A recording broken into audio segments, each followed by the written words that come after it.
Les sondages influencent-ils l'élection? Les résultats seraient-ils différents sans sondage? On va analyser tout ça ensemble. Le lanceur d'alerte Julian Assange bientôt extradé vers les États-Unis et c'est un fait majeur. On va voir pourquoi. Des nouvelles de la guerre en Ukraine ou encore le reste de l'actualité en bref. Programme chargé, vous l'avez compris. Salut, c'est Hugo, j'espère que vous allez bien. Et comme chaque jour, on est parti ensemble pour une nouvelle plongée dans l'actualité en une dizaine de minutes. Et j'en profite pour vous dire qu'à l'heure où vous regardez cette vidéo, je suis peut-être en live actuellement sur Twitch pour une raison très simple, pour en fait bien diffuser et commenter le débat entre Emmanuel Macron et Marine Le Pen. Très concrètement, je suis en live à partir de 20h avec un invité, Raphaël Yorka, pour analyser les enjeux du débat, et puis à 21h, je vais diffuser le débat et le commenter en même temps. Donc c'est l'occasion éventuellement de vérifier certains propos des candidats ou encore voilà, analyser tout ça avec vous en direct tout en diffusant donc le débat. Ça se passe donc sur ma chaîne Twitch. Je suis en live jusqu'à a priori 23h30 minuit puisque le débat va aller jusque là.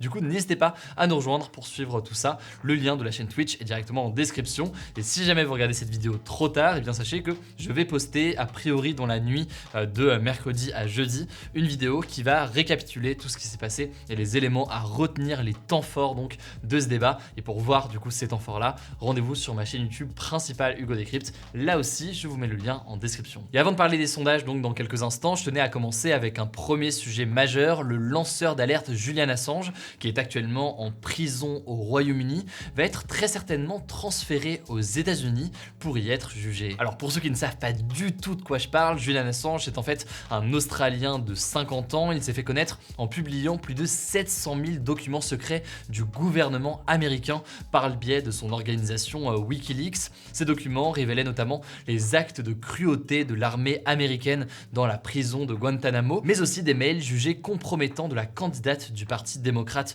lors de l'élection présidentielle de 2016, Hillary Clinton. Or, si je vous en parle aujourd'hui, c'est parce que ce mercredi, la justice britannique a autorisé l'extradition de Julian Assange, donc son transfert vers les États-Unis, ce qui était demandé d'ailleurs depuis des mois par la justice américaine. Et concrètement, s'il est jugé aux États-Unis, il risque un procès pour espionnage qui pourrait lui amener jusqu'à 175 ans de prison. Alors pour l'instant, cette extradition n'est pas 100% confirmée puisqu'il faut encore que la ministre britannique de l'Intérieur, Priti Patel, l'approuve, mais c'est la première fois que la justice britannique se prononce en faveur d'une extradition et donc on verra s'il y a la confirmation dans les prochaines heures. Il faut savoir que de nombreuses organisations de défense des droits de l'homme, des droits humains donc comme Amnesty ou encore Human Rights Watch et Reporters sans frontières jugent que ces poursuites judiciaires sont une grave attaque contre la liberté de la presse et plus précisément là donc contre un lanceur d'alerte qui a révélé un certain nombre d'informations. Cette décision pourrait donc marquer un tournant dans l'affaire. On vous tiendra évidemment au courant dès qu'on a du nouveau. Alors on continue donc avec le sujet à la une. À J-4 du second tour de la présidentielle, on va donc se demander à quel point les sondages influencent notre vote. Il y a en fait deux grands concepts sociologiques qui me semblent assez intéressants et qui s'appliquent en fait à cette élection. Il y a d'abord ce qu'on appelle l'effet bandwagon. Alors ça dépend comment est-ce que vous le prononcez, mais c'est aussi concrètement l'effet de mode. En fait, c'est l'effet qui pousse à voter pour le candidat le mieux placé dans les sondages. Ça s'est produit cette année puisque le vote s'est concentré sur les candidats qui avaient le plus de chances de passer. Concrètement, c'était les trois candidats en tête dans les sondages, donc Emmanuel Macron, Marine Le Pen et Jean-Luc Mélenchon. À chaque fois donc avec des positionnements politiques forcément différents pour les trois. Et ce qui est intéressant, c'est de voir que leur score du premier tour était finalement plus élevé que ce que les sondages avaient prévu dans les jours précédents. C'est donc cet effet vote utile. Et les sondages sont donc clairement l'outil qui permet forcément ce vote utile puisque c'est ce qui nous permet de savoir qui est en tête à tel ou tel moment et donc de maximiser les chances d'un candidat. L'inverse de cet effet-là, en sociologie, c'est ce que l'on appelle l'effet underdog qui pousse en fait les électeurs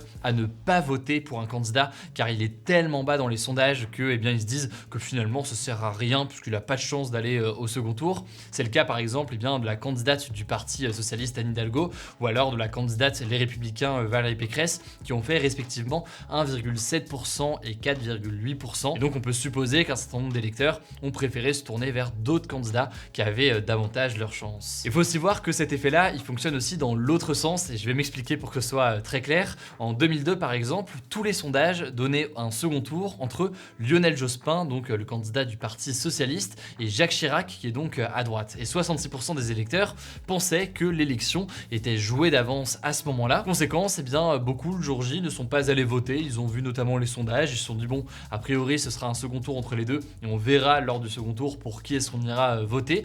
Résultat, l'abstention notamment a été assez importante et finalement eh bien, c'est Jacques Chirac qui s'est qualifié face à Jean-Marie Le Pen. Or si quelques jours avant le premier tour de cette présidentielle en 2002, il y avait eu des sondages mettant au coude à coude Jean-Marie Le Pen et Jacques Chirac, eh bien on peut supposer que les électeurs de gauche notamment auraient été davantage dans les urnes le jour du vote pour permettre la qualification de Lionel Jospin et empêcher donc la qualification de Jean-Marie Le Pen. Mais au-delà des électeurs, c'est intéressant de noter que les sondages peuvent aussi influencer les partis politiques dans le cadre de ces élections présidentielles. Et par exemple, en 2007, le Parti Socialiste a choisi Ségolène Royal comme candidate parce qu'elle était en fait la mieux placée dans les derniers sondages parmi les candidats potentiels à gauche pour l'emporter face à Nicolas Sarkozy. Alors vu comme ça, on pourrait dire que les sondages influencent très clairement notre vote, mais selon l'analyste François Mickey Marty, ce que font en fait les sondages, c'est surtout amplifier les dynamiques de vote plus que le changer radicalement. Par exemple, grâce à la bonne campagne de Jean-Luc Mélenchon, il est monté dans les sondages, donc les gens se sont intéressés davantage à lui par rapport aux autres candidats, donc il est monté encore plus dans les sondages et ainsi de suite. Et en gros, les sondages feraient donc amplifier à la hausse ou à la baisse les différents candidats. Enfin, il faut noter que certains médias ont énormément basé leur analyse et leur contenu sur ces sondages, ce qui renforce par ailleurs forcément leur importance. Autrement dit, les médias jouent aussi un rôle immense dans l'influence des sondages. Ce sont eux qui les commandent pour pouvoir les diffuser, eux aussi qui les diffusent et qui en font donc de fait aussi un élément d'information qui a un impact sur le choix des électeurs. Quoi qu'il en soit, vous le voyez, c'est un sujet qui est très large. Là, on a vu quelques éléments de réponse, mais qui me semble assez passionnant à traiter. On aura l'occasion, je pense, d'en reparler d'ailleurs, notamment à l'issue du second tour. N'hésitez pas en tout cas, comme d'habitude, je vous mets des liens en description si vous voulez en savoir plus. Allez, on continue avec les dernières informations sur l'Ukraine. D'abord, cette première information, c'est une bonne nouvelle d'un point de vue humanitaire. Un accord a été trouvé avec la Russie pour permettre en fait un couloir humanitaire pour évacuer justement les habitants de Mariupol, cette ville assiégée par l'armée russe dans le sud-est de l'Ukraine et où les conditions sont absolument catastrophiques ces derniers jours. Cette évacuation a priori devrait principalement concerner les femmes, les enfants et les personnes âgées qui devraient être envoyées davantage au sud de l'Ukraine. Deuxième information, Charles Michel, donc le président du Conseil européen, qui est donc l'institution qui réunit les chefs d'État ou chefs de gouvernement des États membres de l'Union européenne, était aujourd'hui à Kiev, donc la capitale ukrainienne, pour rencontrer Volodymyr Zelensky. Ils ont notamment échangé sur la question de l'adhésion potentielle de l'Ukraine à l'Union européenne. Et au passage, concernant Volodymyr Zelensky, il était l'invité de BFM TV ce mercredi soir. Je vous fais un résumé sur notre compte Instagram et je vous en reparlerai éventuellement aussi demain si besoin. On termine avec le reste des actualités en bref. D'abord, cette première information, Jean-Luc Mélenchon, le candidat de gauche, arrivait donc troisième au premier tour de la présidentielle avec 22% des voix, a demandé ce mardi aux Français dans une interview à BFM TV de l'élire Premier ministre en permettant en fait à son parti ou alors à une union plus large à gauche d'avoir une majorité de sièges de députés à l'Assemblée nationale lors des élections législatives qui auront lieu au mois de juin, puisque pour bien comprendre, le Premier ministre ne peut pas être élu et n'est pas élu aujourd'hui directement par la population, mais par contre, eh bien, le Premier ministre doit être du même camp que la majorité des députés à l'Assemblée nationale, et donc s'il y a une majorité eh bien, de gauche, et on peut supposer que ce soit Jean-Luc Mélenchon comme Premier ministre. C'est donc une nouvelle fois une preuve que ces élections législatives sont vues comme une sorte de troisième tour par un certain nombre de partis politiques. On verra donc évidemment ce qu'il en est dans les prochains jours. Deuxième actualité, l'entreprise de livraison de nourriture Deliveroo a été condamnée ce mardi à une amende de 375 000 € pour travail dissimulé. La justice française reproche en fait à Deliveroo d'avoir fait appel de manière illégale à des livreurs indépendants, moins chers donc puisqu'ils étaient en freelance en quelque sorte, plutôt que d'employer des salariés. En gros, la justice estime que c'est du salariat déguisé et que eh bien, ces personnes-là devraient avoir des vrais contrats de CDD ou alors de CDI. Cette décision, c'est une première en France, elle pourrait avoir plusieurs conséquences. Déjà, les livreurs pourraient être dédommagés financièrement et à terme, ça pourrait aussi favoriser le salariat de ces livreurs, ce qui est forcément un gage de sécurité supplémentaire pour eux dans leur emploi. Et par ailleurs, ça pourrait ouvrir la porte à d'autres jugements du même type pour d'autres entreprises comme Uber Eats, Gorillaz ou encore Cajoo, qui font eux aussi appel assez massivement à des livreurs indépendants. En tout cas, Deliveroo envisage de faire appel et du coup, je vous tiens au courant. Enfin, dernière actualité rapidement pour terminer, la maire d'Amsterdam, donc aux Pays-Bas, réfléchit à interdire aux touristes étrangers la vente et la consommation de cannabis. En gros, elle estime que ça attire des touristes qui ne viennent pas toujours pour les bonnes raisons et notamment